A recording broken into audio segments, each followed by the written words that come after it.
Welcome back, friends. Welcome back to the homestead.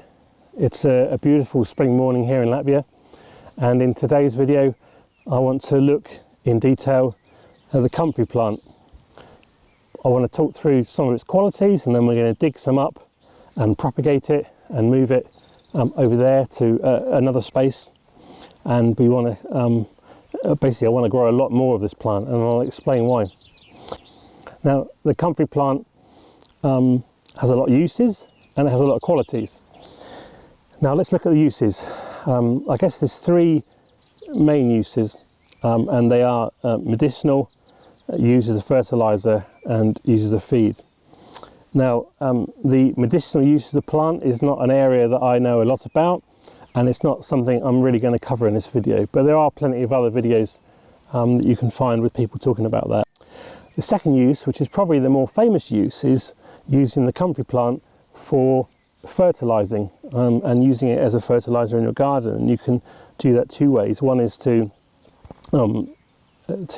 harvest the leaves, and then to steep them in some water and let them rot down in the water. It makes an incredibly smelly fertiliser, but it's incredibly good fertiliser for your garden. And the other way is to simply just chop the leaves and stalks off and then lay them down as a mulch where you want all that goodness to be taken in back into the soil. Now, the leaves are full of nitrogen and lots of other minerals, and the reason is because one of the qualities of the plant is that it has very deep roots, and down to about 2 meters, and that means it can really mine for the minerals in the soils underneath and bring them up into the plant. Because of that, that also means that it's very drought tolerant. It can really seek out the water that needs deep down. It likes all sorts of soils, whether it's a sandy loam or clay. It can work through them, and whilst it thrives in direct sunlight, you can pretty much plant it anywhere and it will grow, and you will get 4 or 5 crops out of it in a season. You'll be able to chop it down and it will grow back. And you can see now we're in the middle of April, and you know, we've had minus 30 degrees winters here, and these plants now are growing back. In fact, the comfrey plant will happily survive sort of minus 40 centigrade winters and plus 35, 40 degrees centigrade in the summer. No problem at all.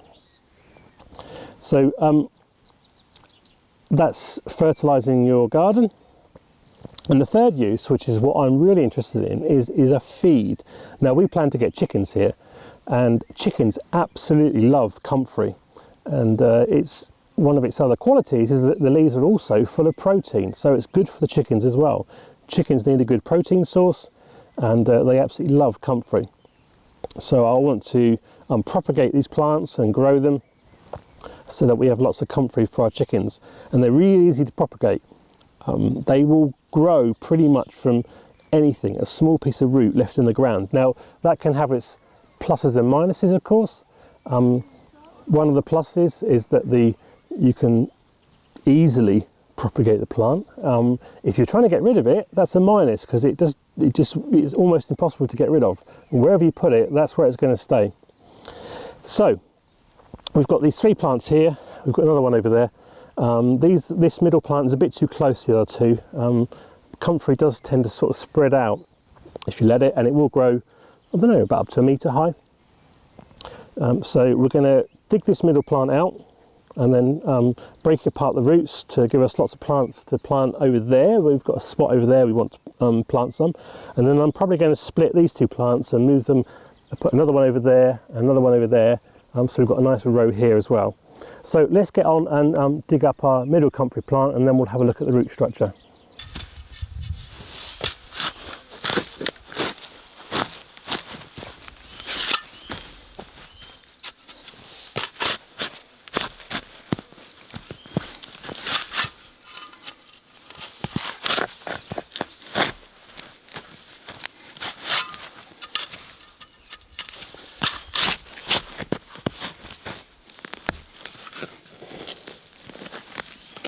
Okay, let's have a look what we got here. I can see there's a bit of ground powder mixed in as well.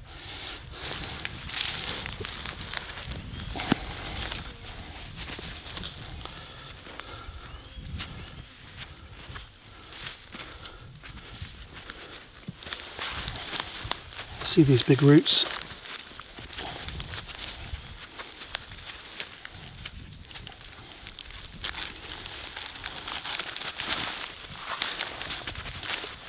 Brush all that soil off.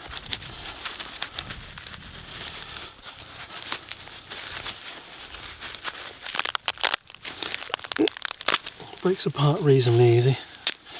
So there's a couple of chunks we can plant. You can see how thick these roots are. There's another one. There's another one. Oh, that's a tough one. I'll have to break that with a spade. Oops, even that tiny little bit will take. There's another one. And then we can plant this one.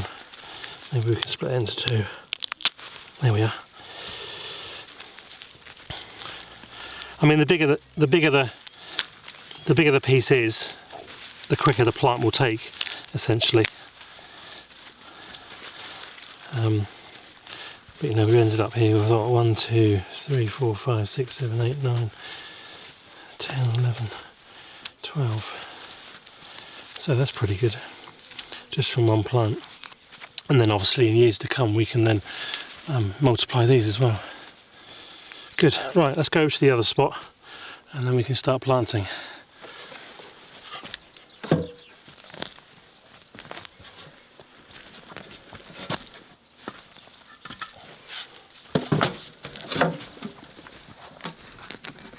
Okay, so I'm going to plant them down this kind of natural line here, and I think this is the spoils of what was a field. There was a field here. Oh, there was a field here, and back in Soviet times, it would have all been used for growing potatoes and, you know, cooperative crops, etc. And I'm fairly sure these are all the spoils of the field when the field's dragged. So there's probably a lot of stones deeper down, but that's not a problem for this Comfrey.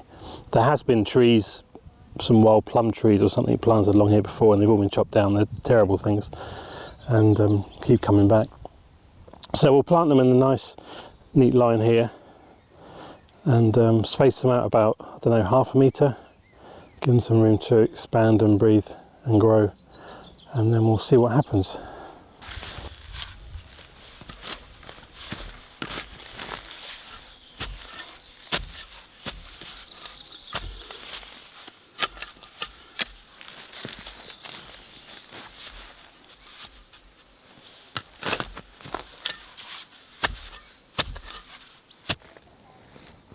Okay, let's plant our first piece. You need a hole about 10 centimetres deep. I'll put a little bit of compost in just to get it going, not that it particularly needs it. We'll put a piece in like that, cover it back over,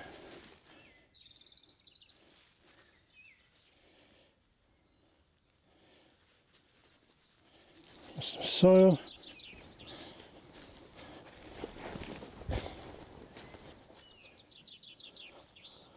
a bit more compost,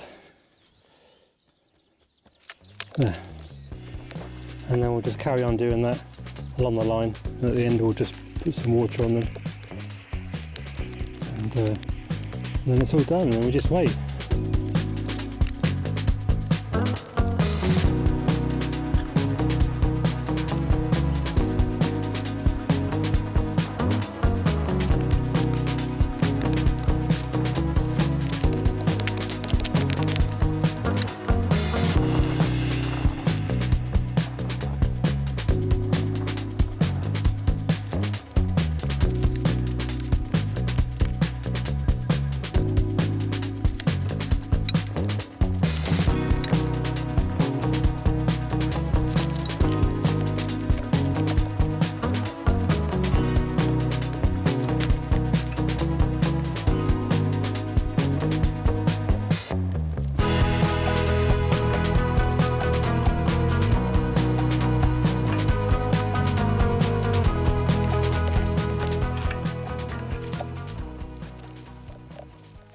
Okay, we're all done. I managed to get 14 plants. You can just see them all planted here in a line, and they hopefully will show some signs of coming up in the next few weeks. I just need to give them a quick water and leave them be, really. I mean, they're very resilient plants, and I saw somewhere else, I think you have kind of a 95% chance of success when you split them like this and grow them in the ground. So let's hope that's the case, and we'll have 14 new Comfrey plants, and they'll all crop up this summer and give us a nice big bounty of Comfrey. I say mostly, hopefully, for the chickens, but we'll no doubt use some for fertilising in the garden as well. So I hope you found the video interesting, and thank you for watching, and I look forward to seeing you in the next one. Bye for now.